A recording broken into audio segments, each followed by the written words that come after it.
একবার তেলাওয়াত করলে, যার প্রতি একবার দুরূদ পাঠ করলে আল্লাহ আপনার জন্য সঙ্গে সঙ্গে 3টা পুরস্কারের ওয়াদা করে দিয়েছেন। 3টা পুরস্কার আল্লাহ আপনাকে দিবেন। 1 নাম্বার পুরস্কার হলো সাল্লাল্লাহু আলাইহি আশরা সালাওয়াত। আল্লাহ আপনার উপরে 10টা রহমত নাযিল করবেন।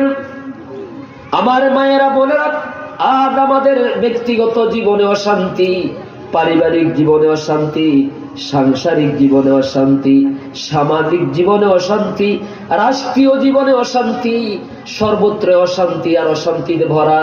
এই অশান্তির একটাই কারণ হলো আল্লাহর পক্ষ থেকে এখন আর আগের মতো আমাদের উপরে রহমত নাযিল হয় না।